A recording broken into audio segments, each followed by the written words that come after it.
Hey, what's going on there, guys? Bo here from Top Out Cards and Games, and today we are cracking open one of the pre-release kits for Eldrich Moon. So, we are going to see what is inside. I know that it's not all Eldrich Moon, which is kind of unfortunate.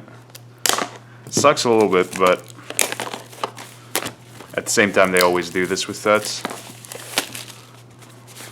So we are going to have some Shadows over Innistrad in this piece. Yeah, we do have that zombie token. Jake, you were right. We do have a foil zombie in here. So, I wasn't sure if every single one of these things came with a foil zombie token in here, but it seems to be that is the case. So we do have a sweet foil token, which is like the first time that they've done this in pre-release kits. Dark Depths tokens, I guess the only other one that has ever come foil, so that's pretty cool. And our rare that is also foil is Stormkirk Occultist. Because I can't pronounce things, because I'm illiterate. Good for me. Alright, so we have those, and we have some packs inside of here. So, we have a Divider, we have 2 packs of Shadows, 4 packs of Eldrich. What else do we have inside of here? We have an insert, we have a spin down die, there's a little place where that actually rests in there, so that's cool. Reusable box, not the best kind of shit, but yeah, what can you do? Alright, I guess we'll start with the least interesting of things. So we'll start with Shadows and just kind of quickly skim through and see what our rare is out of here. What does this guy even do? 3/2 for 3, trample. Whenever it deals combat damage to a player, exile the top card of your library. Until the end of the turn, you may play that card. Madness for 2. That's not bad at all, actually. That's pretty cool. Are these double-sided? Oh, they are double-sided. Ah, that's actually sweet. I didn't realize that. Good for them. Good for them doing that. Both sides are foil. Well, there you go, Jake. Now we know. Alright, what good do we have in here? A couple good limited cards in here. And that Graph Mole. We have a Silent Visitor as our rare. No foil, so sad times for us. Daring Sleuth and Archangel Avacyn. Well, never mind. So we stumble upon the accidental money and value out of here, just absolutely randomly. So. I'm sure that this sealed pool is actually just stupid, busted, broken, and insane just because we have this Avacyn, which was the case last time, where if you pulled that card, you basically just won for free. We have a tip card, and we have an Angel. Alright, so, well, can't possibly fuck up with this box anymore, because, well, Archangel Avacyn's kind of broke. Let's see what else we can possibly get here. Aim Highs, Epitaph Golems, Dance with Devils, which is great and limited. Tomio's Journal. This is more EDH than it is limited, if anything. This card was cool too. A lot of people pulled this as their foil rare in their seeded pack, so a lot of people weren't the most excited about getting that. We have Thraben Gargoyle as the flip, another check card, and a Clue.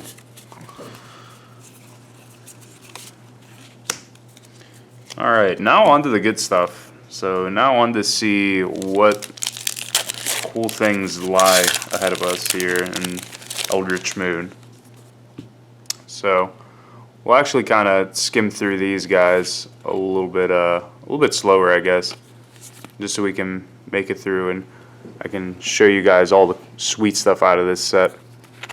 I kind of have the camera at a weird angle, so it's kind of weird to hold it like this, but either way, you guys actually get to read what the cards do. The set so far, it's not like my favorite set from what they've released.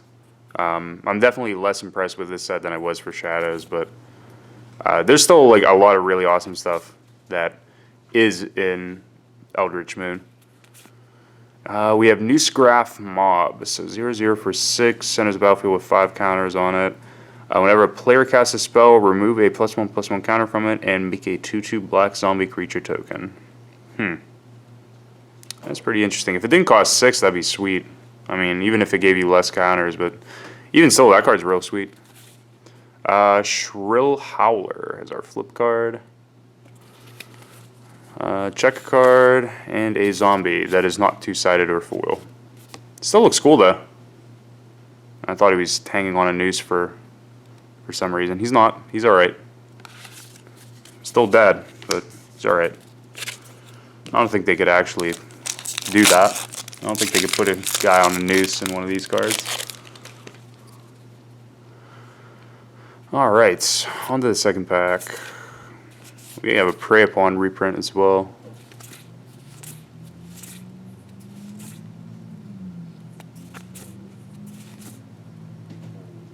Peace of Mind.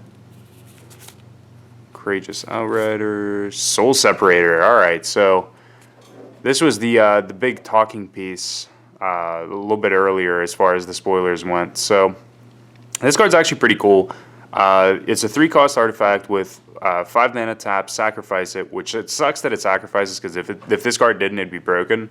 You exile a creature from your graveyard, and then you put a token on the battlefield that's a copy of that card, except it's a 1/1. It's a spirit in addition to its other types, and it has flying. And then you put a black zombie creature token on the battlefield with power and toughness equal to that card's power and toughness. So it basically like splits the card in two, which is super flavorful. So Soul Separator is actually like insanely cool. Ulvenwald Captive, another check card, and a Human Wizard token that goes along with the final form of Delver. Again, not double-sided. Sad. If there's any one thing that they did right with this set, though, it was with just perfectly making the horror theme just work. Like, it's super flavorful. Olivia's Dragoon. Interesting. I paid attention to the spoilers for a good bit of time, especially like earlier into the actual spoiler season itself. But as it tapered along, I paid attention a little bit less to it. Like Convolute's a really sweet counter spell that I haven't seen prior to this. At least spoiler-wise. Scour the Laboratory. And we have Eldrich Evolution. So this card I'm actually super excited for. So it's sorcery speed and it costs 3. You sacrifice a creature in addition to its cost. So if your opponent happens to counter this spell, you just kind of lose everything, which sucks. But if it resolves, you get to search your library for a creature card with CMC X or less, where X is 2+ the sacrifice creature's converted mana cost. Then put that card on the battlefield and shuffle your library and exile Eldritch Evolution. So what would be cool is if this card didn't actually exile itself, so you could like Eternal Witness it back. But at the same time, it would probably be busted if that was the case. Either way, this is just like really sweet with like Allosaurus Rider.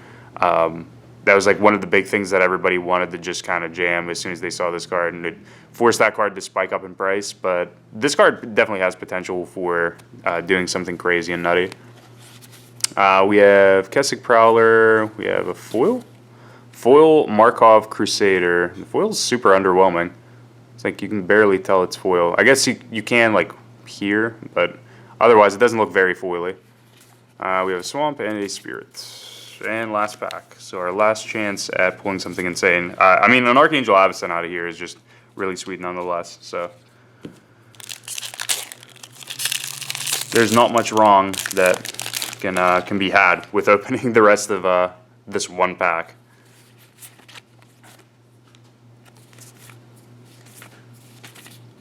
Spectral Wizards, Laboratory Brute, Prophetic Ravings, Slayer's Cleaver.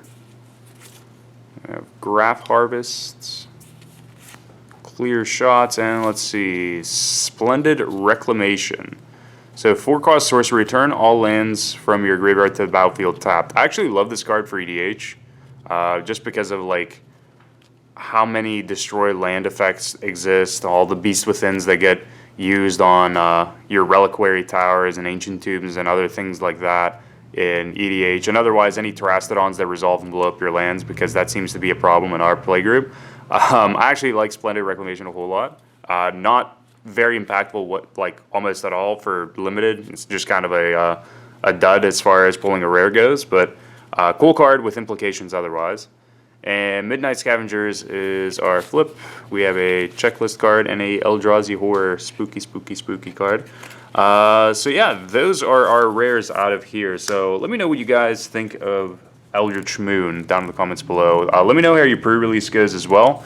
I'm sure you guys have quite a few things to say about it as far as pulls go, or otherwise just in general how you feel about the set. So be sure to make some interesting conversation down in the comments below. And until next time, guys, thank you for watching and peace out.